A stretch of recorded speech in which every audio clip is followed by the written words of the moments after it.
Hello दोस्तों, vector part third में आपका स्वागत है। पहले हमने दो लेक्चर में हमने सदिश दो सदिशों के योग के लिए हमने ट्रायंगल लॉ के बारे में जान लिया था। अब आज हम बात करेंगे समांतर चतुर्भुज नियम की। किसकी? समांतर चतुर्भुज नियम की। अच्छा भाई, समांतर चतुर्भुज के नियम से योग कैसे करते हैं, आइए देखते हैं। चलो भाई, दो सदिशों का योग ही करना है।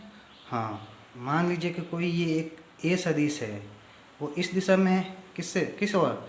उससे सर की ओर, इस दिशा में। अब कोई दूसरा सदिश है जो कि इस डायरेक्शन में है। किस डायरेक्शन में है? इस डायरेक्शन में है। यदि हमें इन दोनों सदिशों को जोड़ना है तो समांतर चतुर्भुज के नियम से कैसे जोड़ेंगे भाई? देखो भाई, समांतर चतुर्भुज में जोड़ने से पहले इस बी की पूंछ को और ए की पूंछ को, दोनों को पकड़ो और एक जगह बिठा दो। क्या करना है? बी की पूंछ को, ए की पूंछ को पकड़ो और एक जगह बिठा दो। ये लो भाई, ये देखो, ये है बी की पूंछ और ये है ए की पूंछ। बैठ गई भाई, एक जगह बैठ गई दोनों की पूंछ। हाँ, अब आगे क्या करना है? ये क्या था? B vector. ये था, हाँ, ये बी वेक्टर। अच्छा भाई, अब आगे देखो, ये है बी सदिश, ये है ए सदिश और ये था बी सदिश। हमने कुछ नहीं किया, दोनों की पूंछ को एक जगह रख दिया। अच्छा भाई, अब क्या करें कि समांतर चतुर्भुज के नियम निर्माण करने की कोशिश करो। जैसे कि ये लंबाई है, इसके समांतर एक रेखा बनाने की कोशिश करो। ये बना दी भाई। हाँ, अब इसके समांतर भी एक रेखा बनाओ। बना दी। हाँ, तो इन दोनों के आसन भुजाओं से हमने एक समांतर चतुर्भुज बना दिया। हाँ, अब इन दोनों का योग किस दिशा में होगा? इस समांतर चतुर्भुज के विकर्ण की ओर। समांतर चतुर्भुज के विकर्ण की ओर। और डायरेक्शन क्या होगी? तीनों की पूंछ एक जगह रहेगी और सर तीनों का अलग अलग हो जाएगा। जैसे कि इस दिशा से इस दिशा की ओर, ये क्या हो जाएगा? अपना रिजल्टेंट वेक्टर। क्या हो जाएगा? Resultant vector. Resultant vector A vector plus B vector. अच्छा भाई, रिजल्टेंट वेक्टर ऐसा हो जाएगा। हाँ, अच्छा, तो ट्रायंगल नियम में क्या और इसमें डिफरेंस क्या है? ट्रायंगल लॉ में क्या था? ट्रायंगल लॉ में और इस समांतर चतुर्भुज के नियम में डिफरेंस क्या है? देखो, ट्रायंगल लॉ में तो क्या था कि ए की पूंछ से स्टार्ट होता था, वो ए की पूंछ से स्टार्ट होता था ऐसे। और यदि अगर दूसरे सदिश किसी को भी जोड़ना हो, जैसे कि बी को सदिश को जोड़ना हो, तो इसके सिर पर बी की पूंछ को टिका देते थे। इसके सर पर बी की पूंछ को टिका देते थे, है ना भाई? यहाँ पे तीनों पूंछ एक जगह है, पर यहाँ पे देखो जोड़ के लिए अलग हो गया। अब क्या परिणामी किस दिशा में होता था त्रिभुज में? कि ऐसा पहले ट्रायंगल कंप्लीट करना था अपन को कि ऐसी डायरेक्शन देते थे कि परिणामी सदिश का सर से सर और पूंछ से पूंछ मिला हुआ हो। परिणामी सदिश का सर से सर और पूंछ से पूंछ मिला हुआ हो। अच्छा भाई, आगे चलते हैं। देखिए कि इसी को आगे बढ़ाते हैं, समांतर चतुर्भुज को। समांतर चतुर्भुज में हम कुछ रिलेशन लाते हैं। मान लीजिए कि ये ए वेक्टर है, ये ए वेक्टर है। अच्छा भाई, ये बी वेक्टर है, ये बी वेक्टर है। अच्छा भाई, बी वेक्टर है। अच्छा, पैरेलल बनाओ इसके और इसके समांतर इधर बनाओ, और विकर्ण क्या हो जाएगा? इन दोनों का योग, जोड़ हो जाएगा, इन दोनों का योग हो जाएगा। रिजल्टेंट वेक्टर बराबर ए वेक्टर प्लस बी वेक्टर। अच्छा भाई, अब क्या करते हैं हम? इस लंबाई को, ए की लंबाई को मैं ए मान लेता हूँ। क्या मान लेता हूँ? ए। और बी की लंबाई को मान लेते हैं कि बी है। क्या है? बी। अच्छा भाई, तो रिजल्टेंट की वेक्टर की लंबाई हम मान लेते हैं कुछ और, जैसे कि सी। रिजल्टेंट वेक्टर की लंबाई मान लेते हैं सी। हम ए बी सी इन तीनों की लंबाइयाँ, और ए और ये ए की डायरेक्शन थी, देखो तो ये ए की डायरेक्शन थी और ये बी की डायरेक्शन थी। हाँ, इन दोनों के बीच का कोण मान लेता है थीटा। क्या है? थीटा। हम इन तीनों की लंबाइयों और इस थीटा में कुछ रिलेशन लाना चाहते हैं। क्या लाना चाहते हैं? इन तीनों की लंबाइयों और इस थीटा के बीच रिलेशन लाना चाहते हैं। कैसे? आओ देखो, अब हम क्या लंबाई को देखते हैं। लंबाई, इस तीर की लंबाई क्या है भाई? ए है। हाँ, इस तीर की लंबाई है ए। ये देखो, समांतर चतुर्भुज में जो ये लंबाई होगी, और ये लंबाई होगी बराबर होगी। हाँ बराबर होगी ना भाई। हाँ समांतर चतुर्भुज में आमने सामने की भुजाएं समांतर होती है और बराबर होती है, बराबर होती है। तो ये बी होगी। अच्छा भाई देखो तो इस यहाँ पे देखो, ये भुजा इस भुजा के समांतर है, मतलब इसके जो इधर कोण बनेगा उसके भी इधर वही कोण बनेगा। हाँ उसके भी इधर वही एंगल बनेगा। अब ये वाली लंबाई कौन सी थी, ये वाली सी, रिजल्टेंट वेक्टर की लंबाई को हमने सी कहा था। हाँ भाई ये लंबाई क्या हो गई, सी हो गई। अब क्या करना चाहते हो, ए बी और सी लंबाई लंबाई ले लो, ले ली भाई। हाँ अब क्या करते हैं, हम एक रचना करते हैं। क्या करते हैं, इस बिंदु से एक परपेंडिकुलर लाइन ड्रॉ करते हैं। क्या करते हैं, परपेंडिकुलर लाइन ड्रॉ करते हैं। लाइन ड्रॉ कर दी भाई। हाँ इससे फ़ायदा क्या हुआ, ये वाली बी थी ना, हाँ इससे फ़ायदा क्या हुआ कि इस छोटे वाले ट्रायंगल को देखो तो, इसको पकड़ो थोड़ी देर के लिए। देखो ये है, ये थी बी, ये एंगल थीटा बना रही थी ऐसा, और ये ऐसा। मैं क्या करूँगा, ये लंबाई मान लो कि ये लंबाई है एक्स और ये लंबाई है वाई। क्या है, वाई। अगर मुझे ये लंबाई और ये पूरी लंबाई और ये वाली लंबाई कौन कौन सी, ये लंबाई और ये लंबाई और ये लंबाई, ये 90 भी बन रहा है यहाँ पे।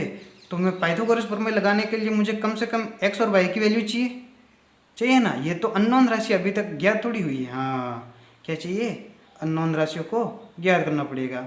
अच्छा ये एक्स क्या होता है और ये वाई क्या है, एक्स क्या है और ये वाई क्या है, इसके बारे में हमें इनको ज्ञात करना पड़ेगा। अच्छा भाई कैसे ज्ञात करेंगे, देखो एक्स और बी कब आते हैं, ये आधार है, ये कर्ण है, यानी कि हम कोस थीटा लगाते हैं एक बार। कोस थीटा बराबर क्या होता है, आधार बटा कर्ण, यानी एक्स बाई बी, यानी कि एक्स की वैल्यू क्या आ जाएगी, बी कोस थीटा। आ गई भाई एक्स की वैल्यू बी कोस थीटा। अच्छा भाई अब एक बार साइन थीटा लगा के देखो तो, साइन थीटा में देखो ये और ये हमें इसी में तो रिलेशन चाहिए। साइन थीटा बराबर लंब बटा कर्ण, लंब बटा कर्ण। तो साइन वाई की वैल्यू क्या आ जाएगी, बी साइन थीटा। अच्छा भाई मतलब कि हमें एक्स की वैल्यू यानी कि ये वाली कितनी लंबाई मिल गई, बी कॉस थीटा, कितना मिल गया, बी कॉस थीटा। और वाई यानी कि ये लंबाई कितना मिल गई, ये लंबाई मिल गई भाई बी साइन थीटा। अब क्या रहा, देखो ये राइट एंगल ट्रायंगल बन रहा है, समकोण त्रिभुज, समकोण त्रिभुज बन रहा है। समकोण त्रिभुज में आते ही हम क्या लगाएंगे, Pythagoras theorem, Pythagoras theorem. Pythagoras theorem क्या कहती थी भाई, कर्ण का स्क्वायर बराबर लंब का स्क्वायर प्लस आधार का स्क्वायर। अच्छा भाई लगा दो यहाँ पे, कर्ण क्या है, ये 90 के सामने वाला कौन सा, सी, सी का स्क्वायर बराबर ये वाली लंबाई, ये वाली लंबाई यानी कि बी साइन थीटा, यानी लंब बी साइन थीटा, लंब का स्क्वायर प्लस आधार का स्क्वायर। आधार क्या बन रहा देखो तो, ये पूरी लंबाई क्या होगी, ये यहाँ से यहाँ तक ए लंबाई और ये लंबाई ऐड हो जाएगी, यानी ए प्लस बी कोस थीटा, ए प्लस बी कोस थीटा का होल स्क्वायर, ए प्लस बी कोस थीटा का होल स्क्वायर। चलो भाई आगे करते हैं इसको सोल्व, क्या करते हैं आगे करते हैं। अच्छा इसका होल स्क्वायर खोलो तो B square sine square theta, B square sine square theta.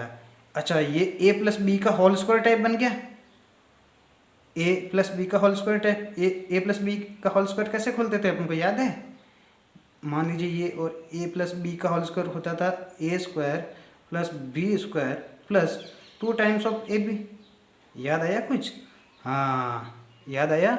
हाँ तो खोलो भाई, इसको कैसे खोलेंगे, ए का square plus B square cos square theta plus 2 times of A गुणा दूसरी पार्टी यानी कि बी कोस थीटा। ये यहाँ पे लग गया भाई। हाँ अब आगे देखो सी स्क्वायर, देखो ए स्क्वायर को यहाँ रहने दो। अब देखो तो इसमें और इसमें कुछ कॉमन आ रहा है, क्या आ रहा है, बी स्क्वायर। अंदर क्या बचा, sign square theta plus cos square theta. अच्छा भाई अब ये देखो तो ये क्या बन गया, 2ab कोस थीटा। अच्छा भाई आगे चलते हैं, ये तो वैल्यू 1 हो जाती है, sign square theta plus cos square theta 1 बन जाएगा। अब आगे चलते हैं, जैसे कि ए स्क्वायर प्लस बी स्क्वायर ये 1 बन गया और आगे 2ab cos थीटा।